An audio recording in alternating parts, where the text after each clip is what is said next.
webcast series, and we're very excited. We have a very knowledgeable guest, David, and David is a patient of ours for many years, and unfortunately, his wife has dementia or memory loss issues, and David has been the caregiver, and he's going to be able to walk us through with his journey and what tips he has gleaned over the years from different sources.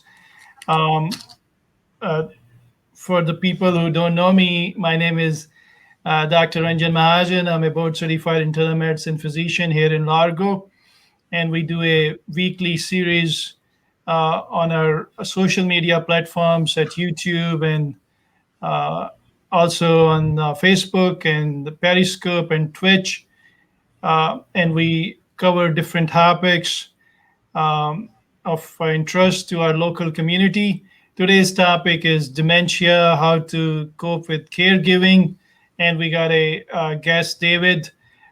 Just a few housekeeping things. We're going to do the winner of the raffle for the people who made comments on our dementia part 1 series today, and we'll do that in the middle of the show, so please look out and watch. And if you want to get another one of these Publix gift cards, the $25, then you have to write some comments today like Kitty did. Kitty said hi, and that will qualify Kitty for the $25 gift card, which we're going to do on our next podcast on next Thursday. So do put in your comments today so that you can participate in $25 Publix gift card raffle for the next time. We had about 25, 26 people who gave their time and effort and comments last time, and we appreciate that. Rachel said hello. Hello, Rachel. You are also included in the raffle. Naresh Gupta said, thanks for the valuable time. Appreciate your comment, Naresh. Ray is back. So we'll put Ray's comment in a minute. All right, let's introduce our guest. Here we go. Is David, and let's get David up here. Hi, David. How are you? Hi, Dr. Mahajan. How are you? Good to see you. Good to see you. Can you hear me okay? Oh, I hear you just fine. Can you hear me? Yes, I can hear you loud and clear.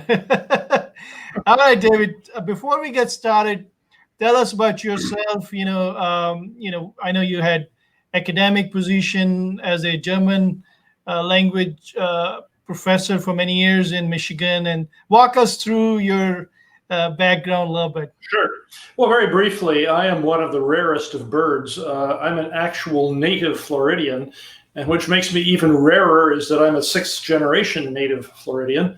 Wow. I got my undergraduate degree at the University of Florida. I got my PhD at Stanford University in California, and then I taught for 43 years at a small college in Michigan. I am a history professor with a specialization in modern European and especially modern German history.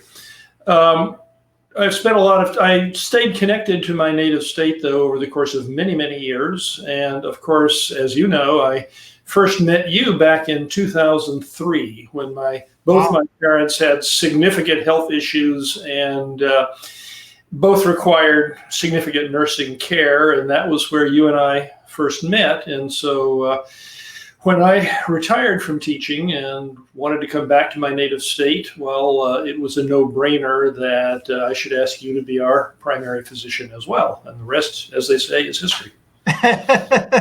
So, yes. So, I know your wife. Is it okay we'd say her name? Yeah, sure. Her real name is Johanna. Her nickname is Jolo.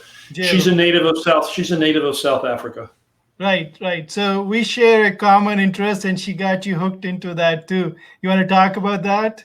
Oh yes, I've been a baseball fan all my life, but thanks to my wife and thanks to Dr. Mahajan, I also became a cricket fan. And so she is a fan, of course, of the South African national cricket team, which often plays the national cricket team from India. And both are excellent teams, and they've turned me into cricket fans as well. And that, in fact, has been, to get to the subject of today's talk, that has been, there is actually, on our local cable, there's an option for a 24-hour, believe it or not, a 24-hour cricket channel. Wow. And so we watch a lot of cricket, and that's been very, very good for her. So let's talk about the topic for today. Now we got a little bit background on you. And so when did you first notice J-Lo having issues with memory? How many years you would say? I first noticed it, and friends first noticed it around 4 years ago, around 2016. And it manifested itself in what I would call spatial confusion. She, when we would go out to get into the car, she would walk around the car and she wasn't sure quite which door to get into. And I noticed that even before we began noticing short-term memory issues. But they began to develop about then too. We moved back to Florida in 2017, and by that time, the memory issues were getting to the point where I thought that we should get a diagnosis, and you referred us and to a specialist, and we have been following up ever since then. So what? I'm sorry to interrupt. What have you noticed in terms of progression? In terms of over the last 4 years with J-Lo's cognitive abilities, what has stayed intact? What has gone downhill? The short-term memory has clearly gone downhill. And so, and in many ways, this is a classic dementia phenomenon where she'll ask me, well, to give you an example, before I came over here this afternoon, she asked me probably 3 times in the course of half an hour where I was going and what I was doing. And that's fairly typical. So that has gotten noticeably worse. It is patchy. Sometimes she'll remember things, sometimes she won't. What is also beginning to happen, and this is only relatively recently, it's beginning to affect the longer term memory as well. 2 examples, and also my response to it. She, about a month or so ago, I mentioned my parents to her, and I mentioned my mother. And of course, we've been married for 45 years, so she's known my mother. She knew my mother for decades. And she said, did I ever meet her? Did I ever know her? And at that point, I still have some videos of my parents. And it occurred to me that she might respond to visual stimulation. So I said, come back here and I'll show you a video. And I showed her a video of my mother and my father. And she immediately recognized them. She said, oh, yes, now I remember. We had a similar experience with an old friend of ours from Germany. Actually, it's a person that my wife has known longer than she's known me. And she said, do I know this person, when I mentioned her? And again, I showed her a photograph. And that was a memory trigger as well. So I am finding that she is responding positively to these kinds of visual stimulations. I think you bring a very good point, David. As you probably research, and I know you're a scientifically driven person, the visual cues linger for a long time. So in other words, let's say you want to warn a patient, let's say they're living in your house, like your J-Lo is living in your house, and you warn them that don't touch the oven. The best thing to do is put a sticker on it. It's hot. And, That's right. No matter how many times you tell them, they will forget. But if you put a sticker, the studies have shown that the visual part of the memory lingers for a long time. So you will see, you're right to point out that's a good way to, use that tool of visual reminders. So go ahead. What were you saying?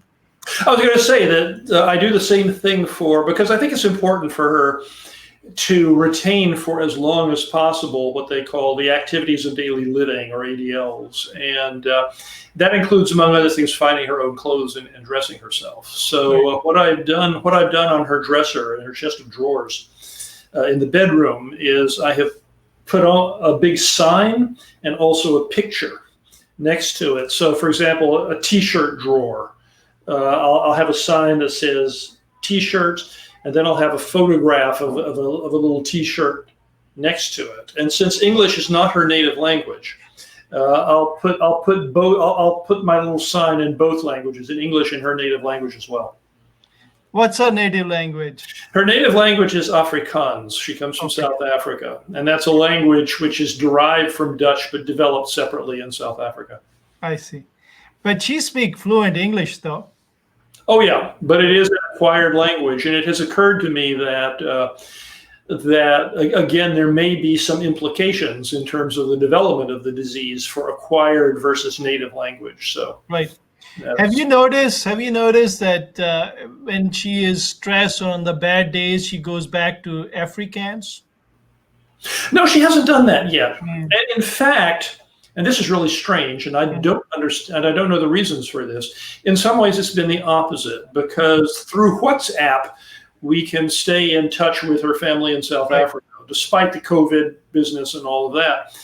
And her relatives have spoken Afrikaans with her all their lives and all her life. And when she speaks, for example, with her niece, who's also her godchild, she has to remind her that says, "Oh no, don't speak English. Speak Afrikaans. You've never spoken English to me before." So in some ways, her natural response these days is to speak the acquired language. I don't know. I don't have an explanation for that. It may be that simply because she speaks it so much over here.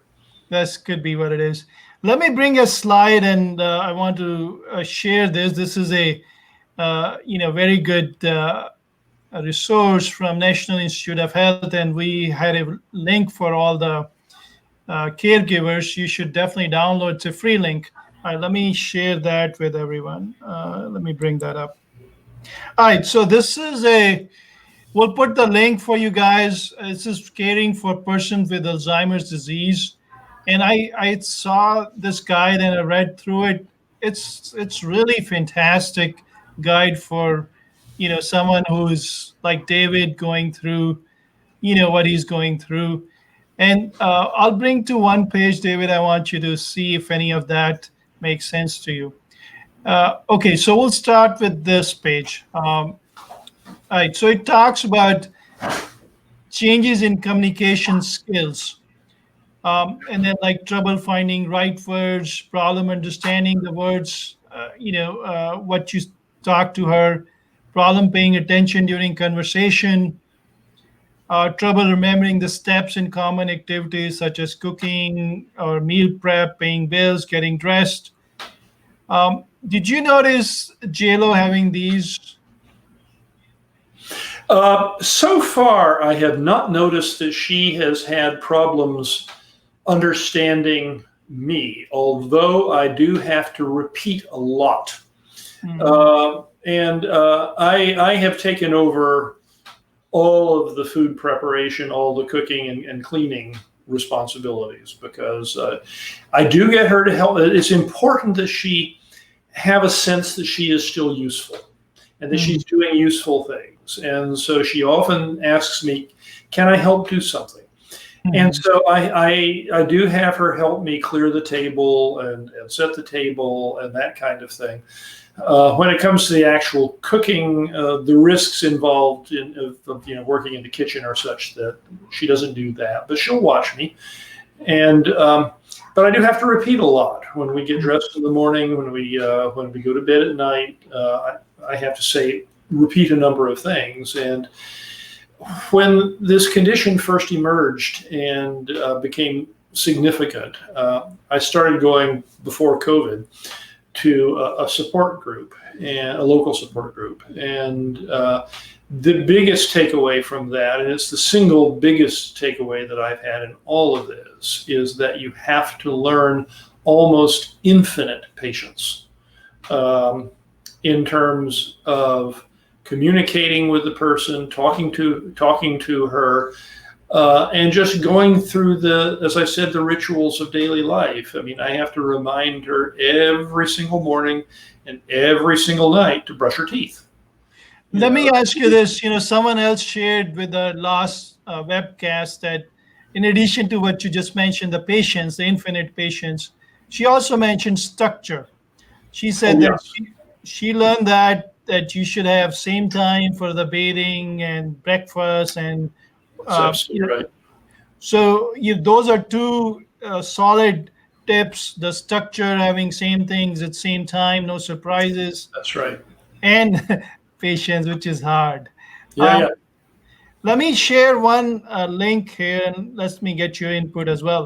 So this is from this guide, and it talks about how to overcome the communication challenges for for the loved ones who are going through these communication issues. And they talk about showing a warm, loving, matter of fact manner, holding the person's hand while you talk, be open to person concerns, let him or her make the decisions and stay involved, as you pointed out just now. If they have angry outbursts, just remember the illness is talking, not that person. And then if you really become frustrated, take a time out. How many of those techniques, David, have you used? I She has been remarkably even tempered throughout all of this because I've often, in doing my own research, I've learned that aggressiveness can be a typical symptom. Thankfully, that has not been the case with her at all. But I do discover that she gets impatient and sometimes angry, usually at night, because there is that phenomenon called sundowning, and where conditions become more manifest or manifest themselves more severely for some reason in the evening. And I do notice that with her, for example, about the time she's going to bed, it's as though a day's worth of impatience with her is welling up. It's as though, because in some sort of way, I think she's clearly conscious, even though she can't articulate it and can't articulate it to me, that the things are not as they were. And that impatience can sometimes boil over a little bit. It doesn't express itself aggressively, but it expresses itself in terms of a certain kind of anger when she's going to bed. She'll say things like that, "Oh, you're being a bully," or "Oh, it's your way or the highway," that kind of thing, which she otherwise doesn't do during the rest of the day. But otherwise, during the course of the day, I know that I have to repeat things over and over and over again, but she generally is pretty even-tempered. Great. Let me bring some other pointers and see if you're using that in your day-to-day, handling of her. So it gives certain examples like, let's try this way instead of pointing out mistake. Please do this instead of don't do this. Right. Thanks for helping, even if the results aren't perfect. Have you used any of those Oh, techniques? yes. Oh, yeah, absolutely. For dementia patients, or at least for my dementia patient, positive reinforcement is really critical. I mean, positive reinforcement is useful to all human beings in all circumstances, but I've discovered that it really, really helps here. And although this can sometimes be difficult, if I'm tired at the end of a long day, because even though I'm retired from teaching, I still have a number of other responsibilities related to my profession. And so if I'm tired and I want to go to bed at night and I am a little bit, I just want to hop into bed and go to sleep. My patience is sometimes tried as well. And so under those circumstances, it's difficult to be positive all the time, but you got to make an effort. You really have to be, because it pays off. Being negative, saying, no, don't do that, is crazy. And something else I've noticed over the years as the disease has evolved is that it doesn't do any good when they start engaging in unusual behaviors. And they are going to do that. I mean, she does things now that she would never have dreamt of doing in the old days. And it doesn't do any good to ask them, well, why are you doing that? Or no, you shouldn't do that. Because among other things, it elicits a negative reaction. So I either try to ignore it or divert her from it in a positive sort of way. But being negative just doesn't work. I was looking through this, you know, book, and it had a interesting point. It was saying, try not saying "I told you so" or "Don't Oh you God, yeah. remember?" Right? No, that doesn't work.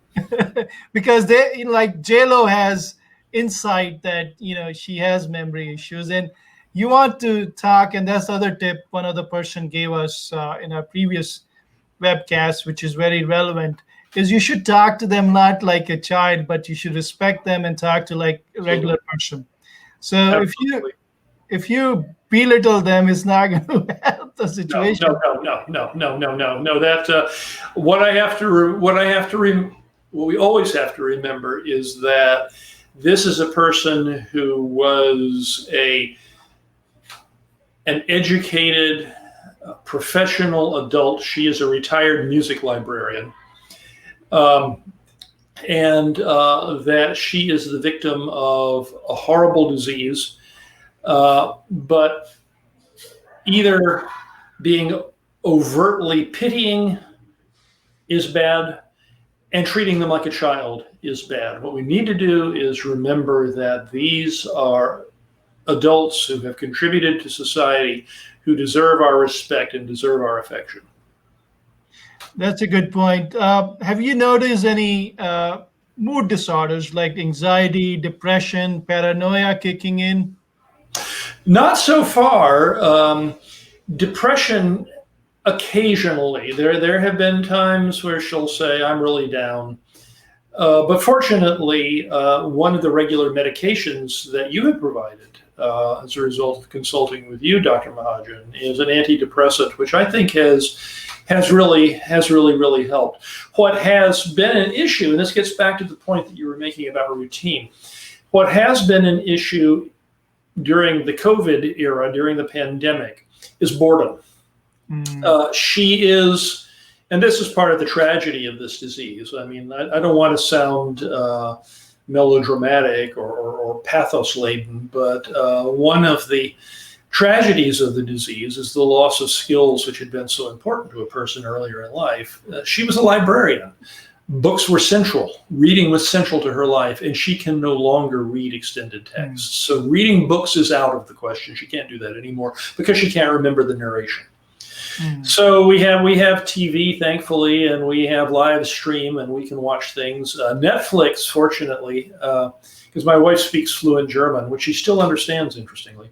Netflix actually has a number of programs from Germany that you can listen to in German, and we've been doing that.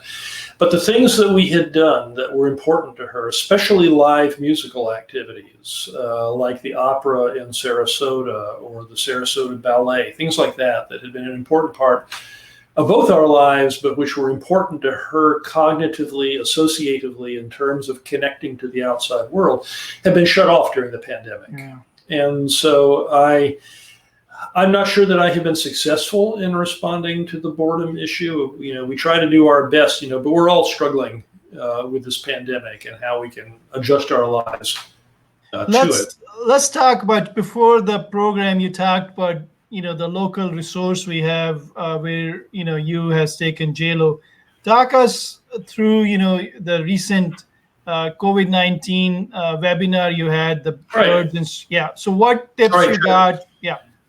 Well, we here in Pinellas County, we do have a wonderful neurologist whom you referred us to, and we have been going to him too. But and he has been marvelous. But in a situation like this, which is life changing, it's important, I think, to get a variety of perspectives. And in my own case, I confess to being an academic. And so my natural fallback position when it comes to any problem in life is to think about it academically. So you referred us to the Bird Institute for Alzheimer's Research, which is part of USF Health at the University of South Florida in Tampa. They are a truly remarkable institution, and I am very much in your debt for having referred us over there. They have a variety of programs. They do a variety of things. They're a major center for dementia research and Alzheimer's research specifically. but they also do a lot of consultations. And as a result of the pandemic, none of us can participate in live support groups anymore, which are so important for caregivers. I mean, the realization that we are not alone in dealing with this, and that there are resources that are available to us. The Bird Institute has been a wonderful provider of that. And recently, I've started being involved with and participating in a series of virtual workshops that they organize over there, which I have found to be very, very helpful, with lots of good advice to caregivers about things that you can do. For example, especially during the pandemic, given the fact that we are isolated, that we can't get out the way we used to. One example that we talked about at some length in the most recent workshop was my wife has a condition, a symptom that is apparently quite typical of Alzheimer's, and I guess other dementias as well, and that's fidgety hands, fidgety fingers, sort of where you constantly want to play with things. And this has been bothering me because I haven't known how to deal with it or what to do.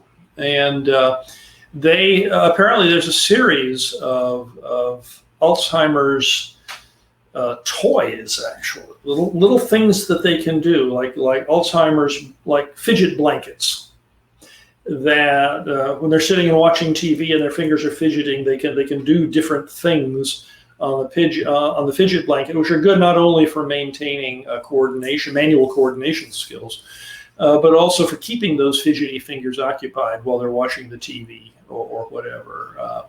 And this is something I had not known about this. There is an Alzheimer's store, a website, and inevitably, of course, Amazon also has a number of Alzheimer's applications. So I learned about these things. Yeah, the fidgety toys are very useful for also people on ASD, the autism spectrum disorder. So yes, it's the same kind of concept, and I'm glad you brought it up. Let me bring this slide back again, and let's see if any of these things help you in your personal experience. So they talk about, any new medication, you got to be careful. If there's a lack of sleep, you still have to, worry about that, and more so in people with Alzheimer's, any form of dementia, the sleep cycle get topsy-turvy. If they have infections, constipation, hunger, or thirst, they may not be able to express. Luckily, JLo is not to that point, but it's something to consider for someone with advanced dementia, that they may be hungry. That's why they're grouchy, not because of dementia. Poor eyesight or hearing, I think that's an important point I bring up to all my patients, caregiver, that make sure they get their eyes checked, because they will get more withdrawn if their hearing is poor, or if their eyesight is poor, they will have more falls, not because of dementia, but just because of other parts of the aging. And less access to alcohol, because alcohol, as we all know, affects the brain in a not a good way. It can by itself cause Wernicke's encephalopathy or other forms of encephalopathy. So definitely there should not be any alcohol given to any of these patients. And same thing with too much caffeine. We need to be careful not to overstimulate these patients. Any of these things ring true with you, David? Oh, absolutely. It was in terms of the sleep cycle. Again, I owe a lot both to you and to the Bird Institute, because both you and the Bird Institute folks, in looking at my wife, said, I wonder if we have some sleep apnea issues, because sleep apnea apparently can contribute to cognitive problems. And so we were referred to a local sleep institute, and sure enough, we discovered that she had severe sleep apnea. And so for about a year and a half now, she has been on a CPAP machine. And that has been very, very helpful too. And something else that we discovered, and again, both Bird discovered it and you did too, Dr. Mahajan, and that was that she had a vitamin B12 shortage. And that, which can also, as I understand it, contribute to some memory issues. So we We put her back on vitamin B12. We've had her on the CPAP machine, and I've got to think that those things help. She complains that she doesn't sleep well with the sleep apnea with the CPAP machine, but when I see her snoozing there, I know she's sleeping perfectly well. I think I brought these points up in our part one of the talk, but I'm glad you reiterating those things, because even if they make a small difference in terms of improving the sleep hygiene and adding more REM sleep, let's say with CPAP and BiPAP, or with B12, folic acid deficiency, that's the other one, or thiamine deficiency. Those are the one we worry about the most.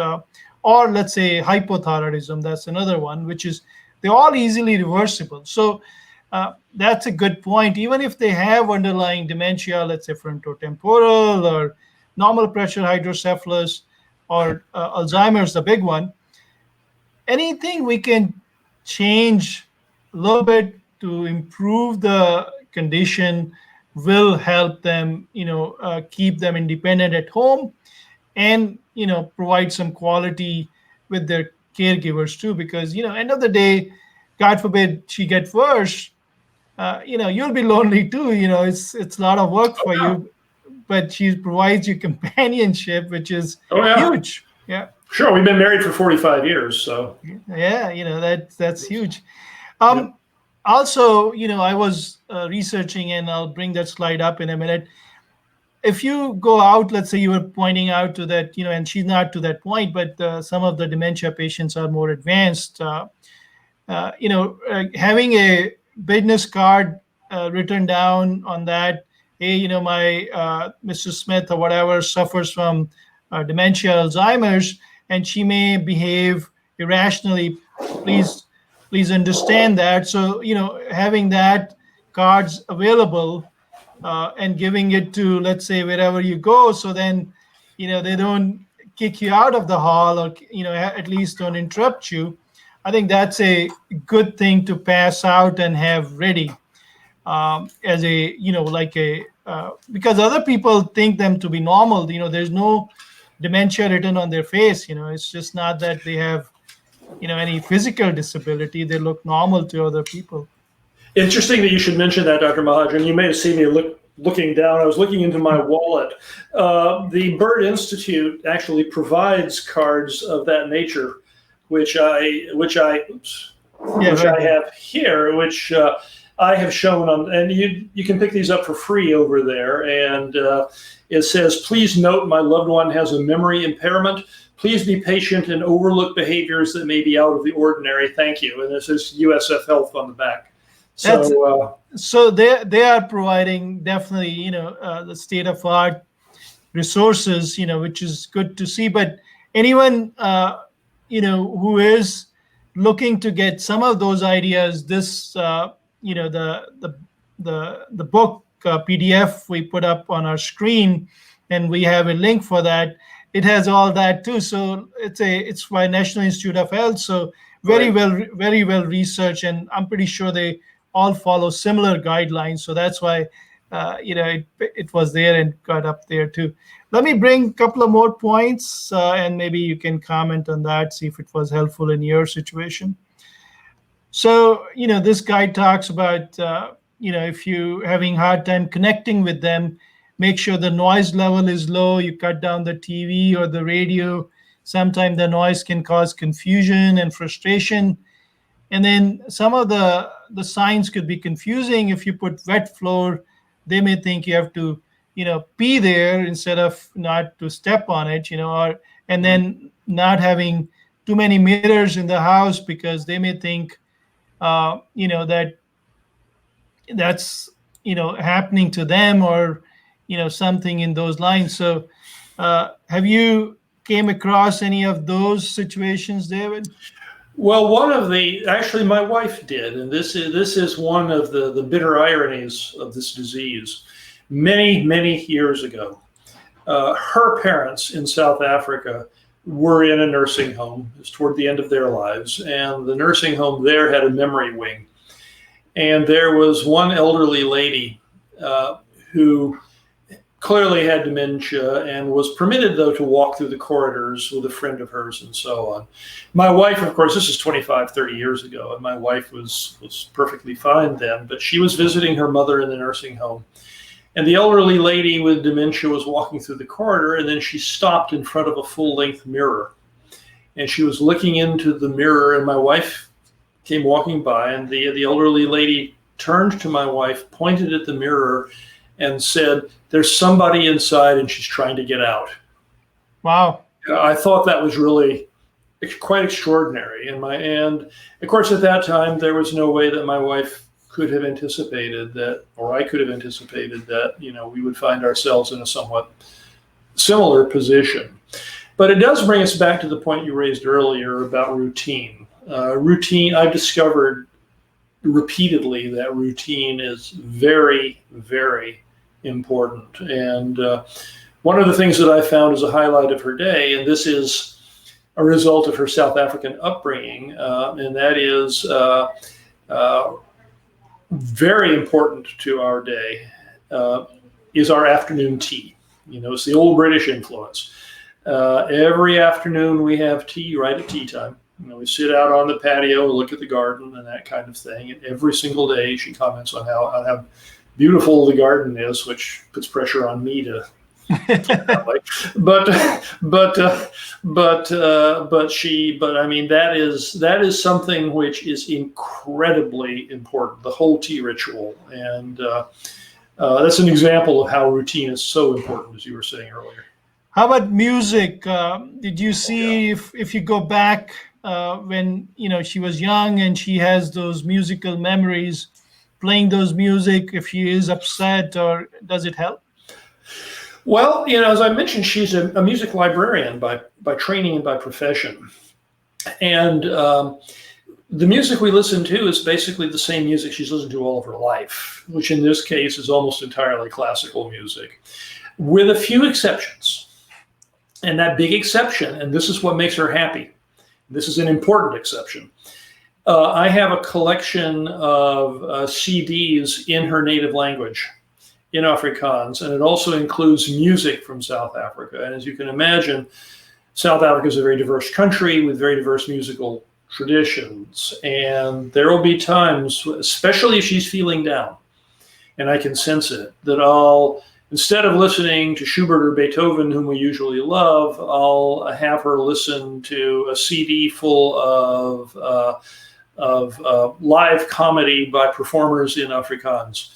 And she'll immediately react to that. So yeah, you're absolutely right. I mean, those do clearly trigger positive memories of her earlier life. And as you know, there is a lot of research on music therapy, a lot of memory centers I go to, they do that. And, they try to ask the families what are the, she has that preference for Afrikaans comedy or Afrikaans music. Similarly, if they have any particular interest when they were young, which make them happy, no matter how advanced the dementia is, studies have shown that they get into the happy zone, they start singing with it, they brings them back to a different part of the brain, where they're happy. So yeah, music I think is fantastic if they can connect to a particular piece of their life where. Oh yeah. She is doing something which recently, which is in many ways quite charming, which she'd never done before. She really knows her music. She can talk about A minors and all sorts of things, like till the cows come home. But lately, and friends of ours have noticed this, she's doing things that she never did before. She would listen to music intensely, say a Beethoven piano sonata or something like that. But now she's doing things, she's tapping her feet to the beat of the music. She never did that before, ever. But now when we're sitting there listening to music, she'll be listening very intently, and she's tapping her foot. And I never saw her do that before. So that's a kind of, not everything that happens with these things is entirely negative. Right. No, and you got to take one day at a time with absolutely. caregiving. You don't know what the tomorrow going to bring. So if you have something good, enjoy it at that time. Live the present. Absolutely. Yeah, Absolutely. I think that's another good. So we talked about two important points or three important points. Let's just rehash for people who joined us now. Now, this is David. David is, Hi, everybody. and my name is Dr. Ranjan Mahajan. I'm a internist here in Largo. David has a South African born wife who is a music librarian, and unfortunately, for last 4 years has been going through memory loss and has dementia. We're still struggling with the diagnosis, but most likely is Alzheimer's, less likely be normal pressure hydrocephalus. Right, David? That is correct.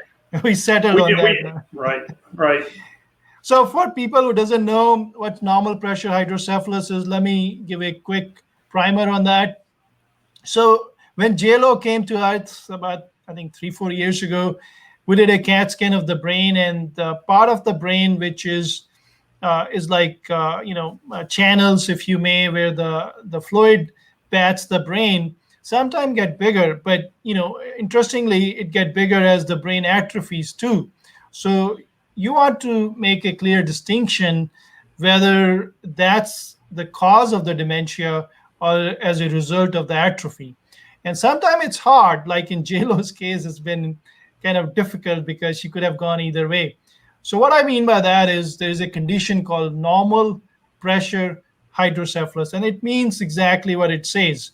That means the pressure coming out of the fluid, if you tap the fluid out of the lumbar spine with a tap, the fluid pressure is not that high, but once the fluid comes out, their overall functions improve. Their balance can get a little bit better, and their bladder control may get a little bit better, and that's a sign that they will be a good candidate for putting a shunt in their brain to reduce the fluid buildup. But it sometimes get complicated, as in JLo's case, we were not sure if that's the case, or the brain has shrunk and then the real state taken over by the fluid, because the gray matter and the white matter is not volume wise as much.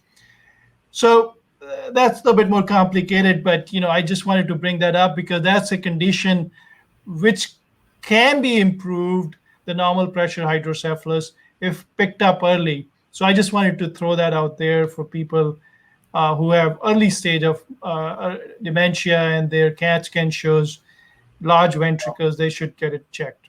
You have a comment? We went through a number of tests in Tampa for that, and the tests are still not entirely clear, as you were saying. But I think the general consensus is that she probably doesn't have it. One of the, as you indicated, as I learned, one of the principal characteristics of normal pressure hydrocephalus is problems with your gait, problems with your balance, as you were saying. And so one aspect of the tests that we did over there were repeated analyses of her gait to see, quite honestly, how she was walking. And if the gait continues to get worse over a period of time, then that apparently is a sign that NPH might be there. But in my wife's case, the signs are pretty clear that she doesn't have that. And also keep in mind, David, there is overlap of conditions in dementia. So in other words, you may have mixed picture too. Right. So you may have picture of Alzheimer's along with frontoparental dementia, or NPH picture mixed with Alzheimer's. So it's not a one particular kind, and labeling is not of any value. You have to deal with the memory loss. Unfortunately, we don't have. So let's talk about a few more tips we discussed, and which were solid, and you can fill in the gap if I missed anything. So we talked about structure being very important. Make sure they have a fixed routine. Yeah. Correct. Number two, Number two, we talked about not correcting them. Just go with the flow. If they are confused or something, just go with the flow and distract them instead of correcting them. Number three, we talked about, in terms of helping them, having a lot of patience, which is very hard, but and then you need to take care of, as a caregiver, your own health. I think that's another point I want to introduce here, that if you're healthy, if you're in good shape as a caregiver, then only you can take care of your loved ones. If you go in the airlines, they talk about putting your oxygen mask first and then putting it on the child. And it's the same thing here. If you are strong and you are robust with your mental health, and that affects the mental health of the caregiver in a big way, to see their loved ones who are doing so well 4 or 5 years ago, and they have to be helped with, as you said, the ADLs. And then the other point we discussed was music. Music, if they were music lover before, having those familiar musical memories available, or pictures, in terms of having a album, if they are getting very frustrated, bringing the grandkids picture, or if they were, have very creative or have, important phase in their life, and your pictures of those phases, or the family pictures, having them all over the house or available, can bring back them to their happy zone. Is there anything else important we missed so far? I know you brought a lot of interesting points on the caregiving. Yeah, well, I think, as you just said, Dr. Mahajan, and this actually has been one of the hardest lessons for me to learn, and that is self-care. There is a very, very good book for caregivers that I read some time ago, and the title of it is The 36-Hour Day. Right. And the title of that book tells everything right there. And none of us can live a 36-hour day, and we do have to take care of ourselves. I mean, I have seen really alarming statistics about caregivers and their death rates, quite honestly, relative to the person who suffers from dementia, and that is not good at all. So we do have to take care of our own mental and physical health, and that isn't always easy to do. One thing that we've talked about in the recent workshop, and this is something that I think is very important, and I have not really done sufficiently myself, and which I really need to do, and that is we need to have a plan not only for something bad that might happen to us as caregivers, but even something less bad. I mean, what happens, for example, if we don't have available help, and say I have to go in for a knee replacement or a hip replacement or something like that? These are the things that come with age, and so we need to have a plan in place, not only for ourselves but for our loved one, for eventualities like that. And I think in terms of JLo, I don't think I heard you talking, has issues with wandering. A lot of folks deal with dementia patient, wander away. And, one of the simple things which can be done is putting a bracelet with the ID and phone number of the caregiver, and, letting the local police department know that, and keep a video and picture of that person handy, God forbid, if that happens. And the other piece we didn't discuss, and I think very critical, is driving. Oh, yeah. So how did you cope with she not driving? How did you do that? She, the neurologist here in Pinellas County, who's also quite wonderful, with whom we also regularly consult, was the one who first told her, well, you can't drive anymore. She was actually pretty good with that. I have fortunately not had to deal with the issue of resisting not driving. And I fortunately have also not had to deal with the issue of wandering, and I doubt that I will, because my wife, for better or worse, even before this condition developed, was never one to sort of go out and go walking off, that kind of thing. She prefers what, and I can't think of the English word now, there's a German expression, she prefers a Nestgefühl, which is the German word for feeling like you're in a nest. Yeah. And that is still there. So the layman word is homebody. There you go. That's what we're thinking of. Homebody. There you go. Yeah. So all right. So I think getting a alert is important if they are wanderers. Making sure the locks are safe and secured is important.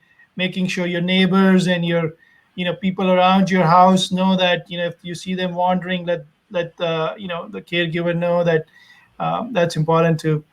And then other piece about driving, a lot of patients come to me and like the neurologist said, I also do the same thing. I just tell them do not drive. And a lot of time it's easy. So a lot of time it's very hard. It's like cutting their legs, especially men. Yeah, uh, it's a gender thing and a big yeah. yes. So I think to deal with that, I tell them to call the DMV, and there is a form you can get from state of Florida. Every state has it, where you can report anonymously that their driving has been erratic, and then they will call them and say, "Hey, you need to come into the DMV. We heard that you are not fit," and they will take a driving test. Interestingly, it's so innate, David, that they pass those tests. so, Oh wow. it's very difficult, but Yeah. yes, I tell the families,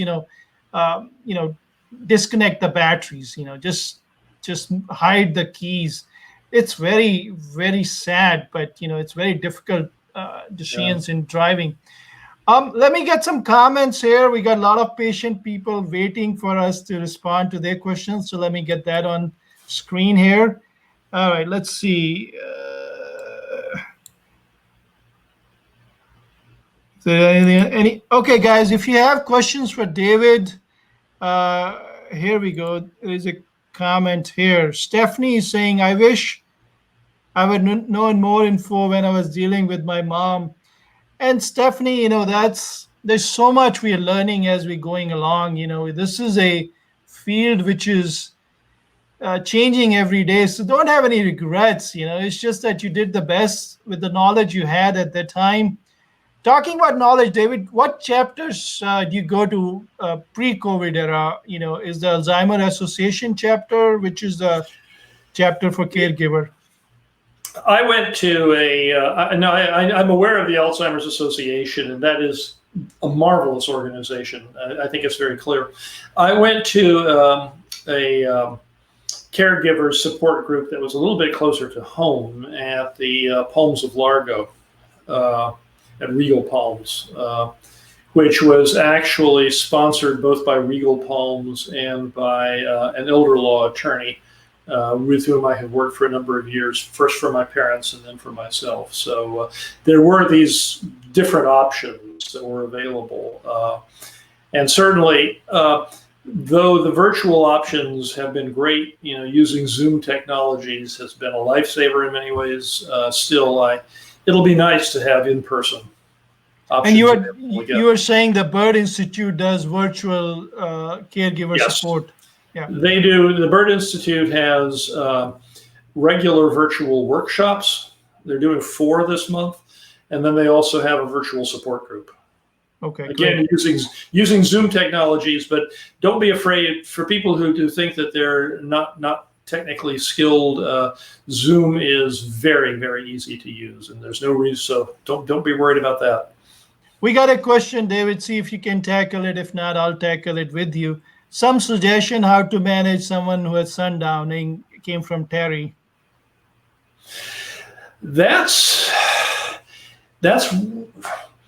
one of the most difficult issues. What I find is that in the evening, I really rely on, I hate saying this, binge watching certain TV programs. I mentioned the German TV things that we watch, somehow diverting her attention. Getting her to bed takes about, given the resistance that I mentioned earlier, takes about 45 minutes. So the patience that you have to learn is called upon doubly or triply when dealing with sundowning. But otherwise, in terms of specific therapies and practices, I'd be interested in hearing what you have to say also, Dr. Mahajan, because that really is a bit of a problem. Right. So sundowning, for the people who don't understand, is as the sun goes down, the confusion and the agitation get worse.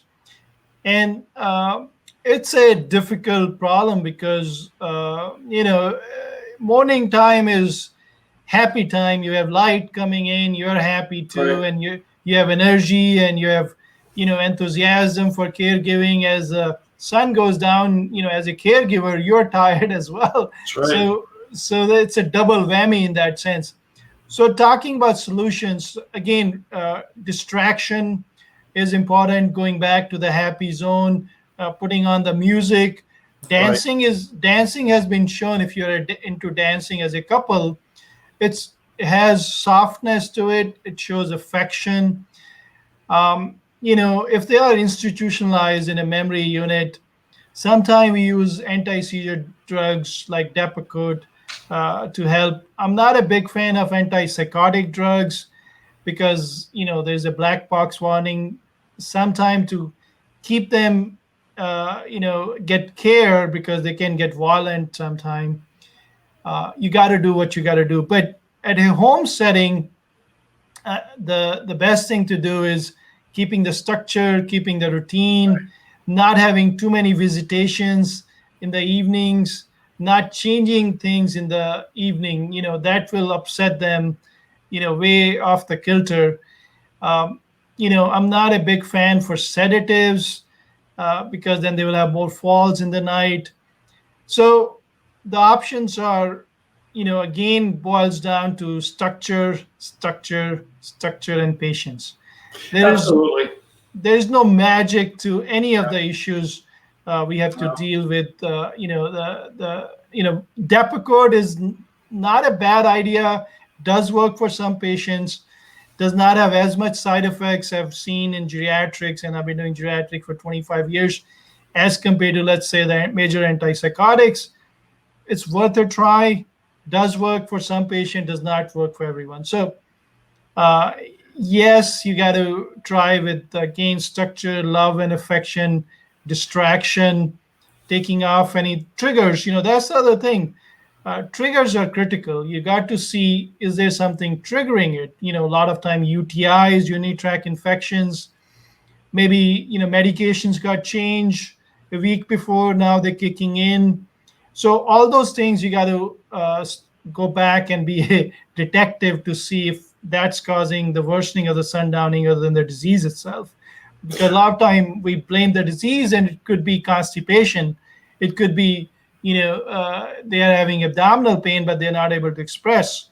So, there could be different things. But again, structure, love, patience, distraction, and if in case you can't get there, then medications. Well, But fortunately, I'm sorry. I was going to say, fortunately, I like to binge watch the same TV shows that she does, and so I have found, you were mentioning love and affection. I have found that one of the best responses to sundowning is in fact companionship, because I have to do certain things during the day. I have professional activities I still engage in that I have to do during the day, although I'm doing them at home now because of COVID. But I still have to go out and do the grocery shopping, that kind of thing. Those are daytime activities. But in the evening, you got to set aside time for her. And because that's when she really needs the companionship. And I think that really, really helps with the sundowning. Even if we're watching some completely stupid TV show or and the other thing that with regard to the sundowning thing that we talked about the other day in this workshop is especially during this COVID era, when the news is relentlessly negative, their advice was stay away from the news, especially in the evening. And so my wife I just said I like some of the TV shows. I don't always like all of them because I've seen them 50 times. But my wife loves reruns of The Golden Girls and Frasier. So, and she's a night owl too. So, and she always was. She still is. So, we'll stay up late and we'll watch a couple of episodes of Golden Girls and Frasier before we go to bed. And I find that has a calming effect too. But she'll want me to turn on the BBC News from time to time, and I'll find excuses for not doing that because this relentless round of negativity can really have an effect on them. I think that's a great point, David.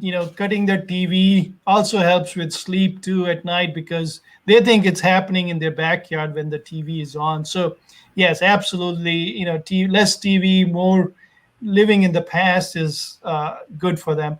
One more thing, and then we'll go to the raffle draw. And and we'll do the breathing exercise. And talking about breathing exercise, I think it's helpful for caregiver too to do yoga and breathing exercise. I know you're a big fan of Tai Chi, and all those activities are good for caregiver to maintain their mental health and physical health. And also, I think if the dementia patients are at that point where they can understand the instructions, and if you do activities with them like physical activities, walking with them, making them tired through the day, with dancing and breathing exercises too. I think that will make a big difference in calming effect overall of their mind, and it will help the caregivers too. And you're doing the activity together. So I'm going to teach you a breathing technique today, David, which you can do with Okay. JLo once we're done. So let me get one more comment, and then we'll go to the raffle draw. So Stephanie asked, is it hereditary? And I think I addressed that, Stephanie, in my previous podcast or webcast, but I'll touch it briefly again today since you brought it up. Some of it is, interestingly, if it's on your mom's side, your chances are higher.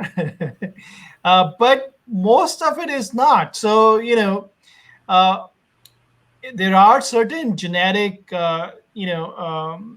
disorders which are dominant, and we see some clusters of them in Latin America, which are very useful for research, where they get in their 30s and 40s, and they are autosomal dominant, forms of Alzheimer's, which happen unfortunately in their 30s and 40s. And those you can pick up early, but they run in the families and they intermarried, and that's how they got clusters there. And then there is ApoE4 gene, which can be genetic, but the good news is you get one copy from your mom and one from your dad. So unless really unfortunate and you get ApoE4, from both parents, chances are less. But yes, it can be, but not as hereditary as you would think.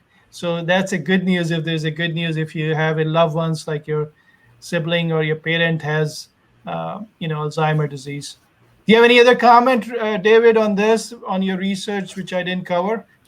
Well, it's very interesting you should mention that because I have a colleague with whom I worked for many, many years when I was teaching, whose wife has a family history of early onset Alzheimer's, and she fortunately never had it, but she had a sister and I think a cousin and several other relatives who began suffering early Alzheimer's when they were in their 40s and 50s, I think. And she and other family members have actually been the subjects of ongoing studies about this question of the inheritability of early onset. The early onset disease in this case. And I don't know that they've reached any conclusions yet, but I do know from her experience that she's had a number of tests. Yeah, it's not that common. That's the point I'm trying to make. So Yeah. that's Yeah. good. We don't want it to be genetic because, No. and even if we find out it is, there's no cure, so you got to plan. And that's the last point I want to cover, and I'm pretty sure you've done that. You're such a thorough man. Is to have your advanced planning done. The will, the DNR if they want to be DNR, advanced directive. If they want to make a trust for their kids, grandkids, they should do early on and not wait when they're more advanced. It become more tricky. What's your take on that, David? Absolutely, that is something that I would urge everyone to do. And as soon as my wife got her diagnosis, that was one of the very first things that I did was to go to the attorney, in this case, the elder law attorney, and get all of those documents updated because he in particular is attuned to these kinds of issues, being an elder law attorney.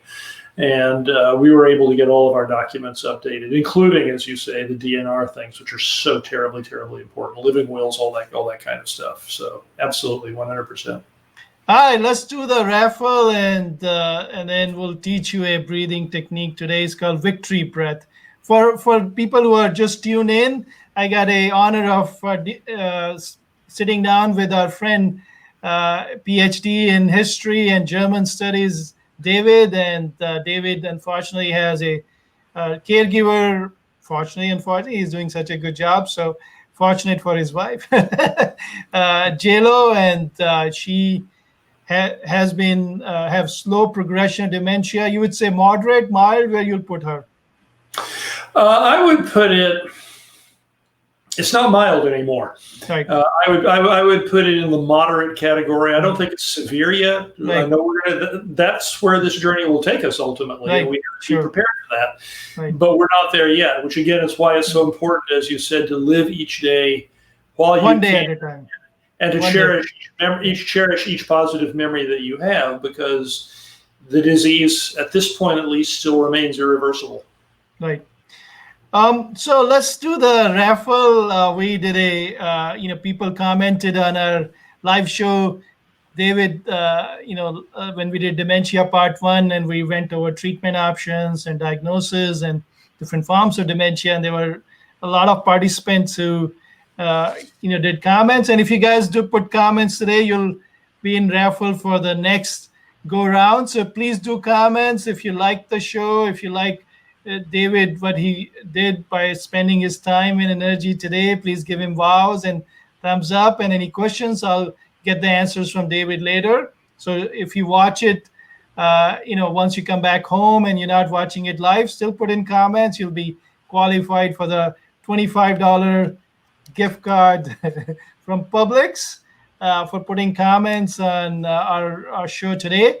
And this is the ball we have. Let me make a full screen so people can watch. So we're going to put a drum roll. All right. So here we go. And we're going to pick a one winner for the $25 gift card for putting comments on our show. All of you guys who are listening, please do comment so you can participate in the next raffle we're going to have on next Thursday when we do our 4:30 event. So I picked one. Let me see who's the lucky winner. Oh my God, it's Ray Davis.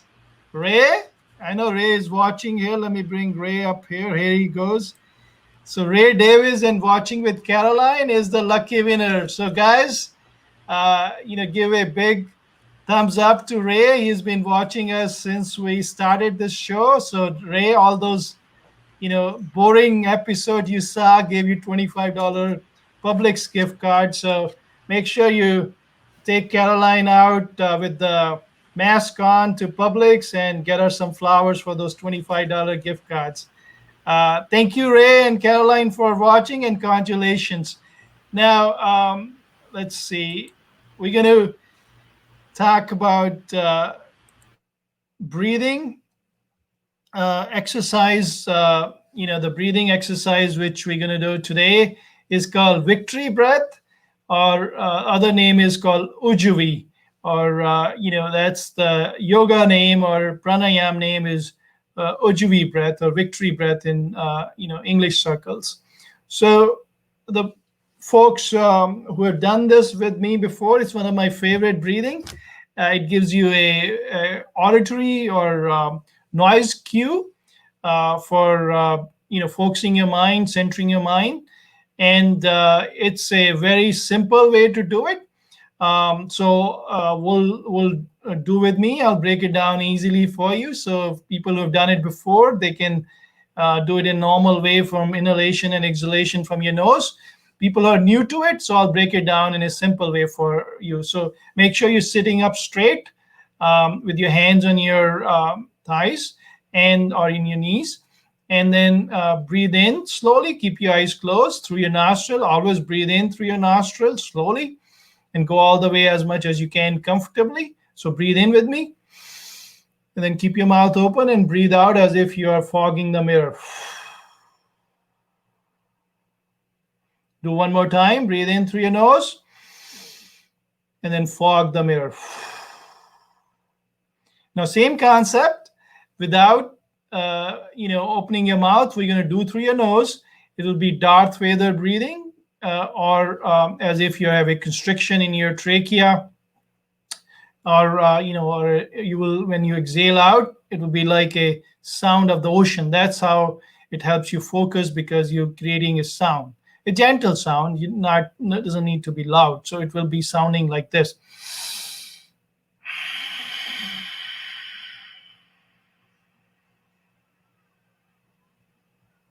Do one more time. We'll do 5 times. So breathing in through your nose all the way up, and then holding for just a little bit, and then breathing out slowly and constricting your trachea up here, the neck up here, and then slowly coming out with a sound of an ocean wave. So it should sound like this.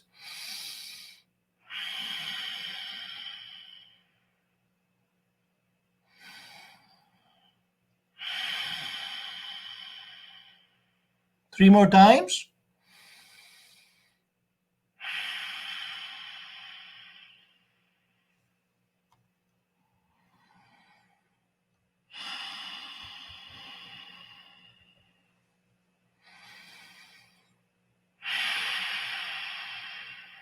One more time.